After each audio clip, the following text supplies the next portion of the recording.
안녕하세요. 좋은 아침입니다. 장동호 메리스탁의 박시장입니다. 11월 17일 오늘 아침 마감한 미국 증시 동향과 어제 우리 증시 급등 특징 종목에 대해서 말씀을 드리겠습니다.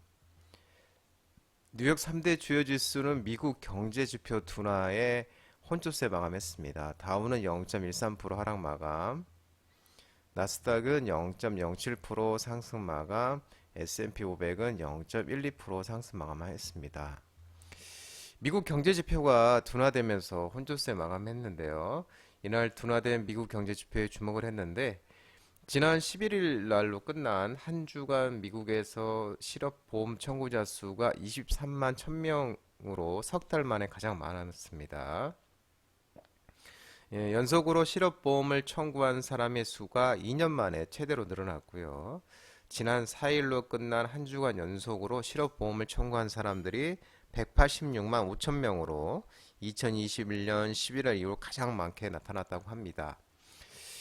이 연속적으로 실업보험을 청구한 사람이 많다는 것은 노동자들이 신속하게 일자리를 찾는데 어려움이 있다는 뜻으로 해석이 된다고 합니다.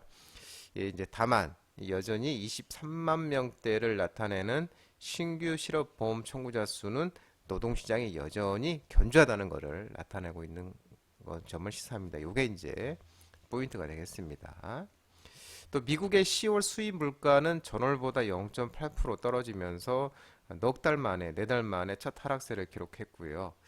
이 에너지 수입 가격이 급락하면서 전체 수입 가격이 낮아졌다고 노동부에서는 설명을 했고요. 10월 수입 물가는 또 올가의 예상보다도 낮게 나타났습니다. 인플레이션 측면에서 소비자 물가지수 CPI, 생산자 물가지수 PPI에 이어 수입 물가까지 연이어 인플레이션 둔화라는 좋은 소식이 들려오고 있지만 이제 미국의 10월 산업 생산은 전월보다 0.6% 감소하면서 예상치와 전월치를 모두 아래로 밑돌았고요. 이 산업 생산이 이제 줄어든 거는 이제 전미 자동차 노조 UAW라고 하는데 노조 이름이 이 전미 자동차 노조의 파업으로 자동차와 부품의 생산량이 이제 급감한 탓에 이게 이제 크게 나타났다고 연준은 설명하고 있는 모습입니다. 미국도 부동산 시장의 심리가 냉각해질 수 있다는 지표도 나왔는데 11월 주택 시장 심리 지수가 34로 올해 또 최저 수준을 기록하고 있는 모습입니다. 이런 이제 이 미국 경제 지표 둔화에 이제 미국 또 둔화의 소식에 또 주식 시장 랠리 분위기도 잠시 숨고르게 들어가는 그런 모습입니다. 또 금융시장에 이제 연준이 긴축 정책을 멈추고 완화적인 정책으로 돌아설 가능성을 무게를 실었습니다. 연준 당국자들은 인플레이션에 대한 진정과 함께 경제 연착륙을 언급하면서 신중한 태도를 유지하고 있는 모습입니다. 로레타 메스터 클리블랜드 연은 총재가 인플레이션에 대한 확실한 진전이 있다고 평가를 했고 다만 인플레이션을 목표 수준까지 되돌리는 데는 좀 시간이 필요하다라고 얘기를 했고요. 리사 쿡 연준 이사는 2023년 올해 아시아 경제 정책 컨퍼런스 연설에서 지속적인 디스인플레이션과 강한 고용 시장으로 경제 연착륙이 가능하다고 믿지만 확신할 수는 없다고 이렇게 이제 얘기를 했습니다. 시장에서는 이제 또 디플레이션이 나타날 것은 전망도 나오고 있는 그런 모습입니다. 미국 국채 수익률이 하락하면서 기술주들이 또 견조한 흐름을 보였습니다.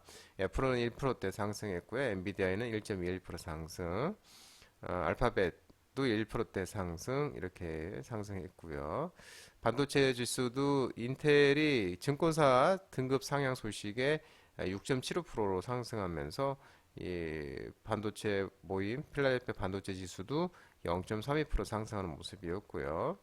엔비디아는 말씀드린 대로 1.1% 상승, 그리고 AMD도 1.5% 상승. 그러나 이제 나머지 반도체들은 일제히 다 하락했습니다.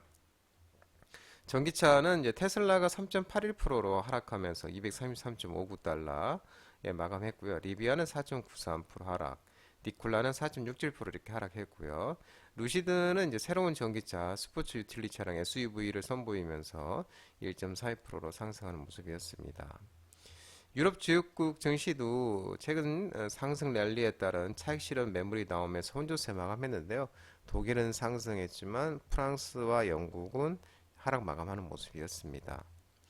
국제유가는 미국 경기 둔화로 원유 수요 감소 우려에 하락 마감했습니다. WTI는 72.90달러 4.9% 하락 마감했고요. 국제 금값은 미국 장기 금리 상승에 상승 마감했습니다. 반등 마감했고요. 온스당 1987.3달러 1.2% 반등이 나오는 모습이었습니다. 어제 우리 코스피는 미국 PPI 소비자 물가지수 둔화와 미중 회담 결과 등을 소화하면서 외국인이 4,592억을 순매수하면서 상승하는 모습이었습니다. 0.06%로 뭐 강보합 수준이라고 보면 될 것 같습니다. 특징 종목을 살펴보면 태평양물산이 상한가를 갔는데요. 한동훈 관련주 테마로서 부각이 되는 모습입니다. 뭐 한쪽에서는 이제 한동훈 테마로 관련주로서 이게 또 볼 여지도 있다고 그렇게 나오는 것 같습니다. 뭐 특별한 이제 이슈는 없었는데 이쪽으로 이제 부각이 되는 그런 모습이고 체시스도 급등이 난 체스는 1077조 호조 지속과 또 체스시도 또 한동훈 관련주로서 부각이 되고 있는 모습입니다.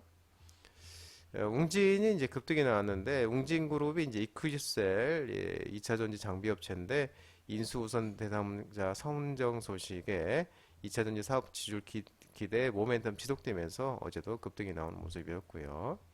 JW 중현제약이 내년 역대 최대 실적 전망 소식에 좀 급등이 나오는 모습이었고 그린케미칼이 이제 급등이 나왔는데 미중 기후 공동 대응 합의 지속 등의 온실가스 관련주로서 탄소 배출권 관련주로서 그린케미칼이 이제 급등한 모습이었습니다. 코스닥 또한 1.91% 개인이 이제 순매수하면 상승 마감했고요. 외국인과 기관은 차익 실현이 나오는 모습이었습니다. 특징 종목을 살펴보면 협진, DTNCRO가 이제 상한가를 갔는데 특별한 이슈는 없지만 한동훈 테마 관련주로서 부각이 되는 모습이고요. 어제 특징적인 종목들은 이제 그 주류 관련주들이 급등이 나왔다는 거죠. 국세청이 주류를 이제 온라인에서도 판매 관련 해외 사례 검토 작업을 착수했다는 소식에 이 주류 관련주, 술 관련 종목들이 급등했는데 제주 맥주, 나라살라는 이제 상한가를 갔고요. 국순당 또한 급등이 나오는 모습이었습니다. 지능형 로봇 개정안 시행 기대감이 이제 오늘 17일부터 시행이 되는데 이 로봇 개정안 시행 기대감 모멘텀이 지속되면서 자율주행차 관련주로서 이제 스마트 레이더 시스템 피런티어가 급등이 나왔고 휴림 넥터스 또한 또 로봇 관련주로서 또 급등이 나오는 모습이었습니다. 더 ENM이 주식 병합 결정 모멘텀이 지속되면서 급등이 나왔고요. PCR은 글로벌 투자자 GEM과 지분 취득 계약을 체결했다는 소식에 PCL이 16.80%로 이제 급등하였고 휴림 에이텍이 이제 급등이 나왔는데 자동차 부품 관련주들이 이제 상승하는 분위기 속에서 3분기 실적 발표와 10억 원 규모 유상증자 결정 모멘텀이 지속되면서 휴림 에이텍이 또 급등이 나왔고요. 어제 또 이제 마이크로소프트사가 MS사가 인공지능 AI 칩 최초 공개를 하면서 한국 기업의 수혜 전망 소식에 반도체 관련주 종목들이 이제 일부 종목들 움직임이 있었는데 리노공업, TSE, APTC가 이제 급등이 나왔고요. 마이크로 콘텍스는 반도체 관련주로서 또 3분기 호실적 모멘텀이 지속되면서 어제도 좋은 모습이 나타났습니다.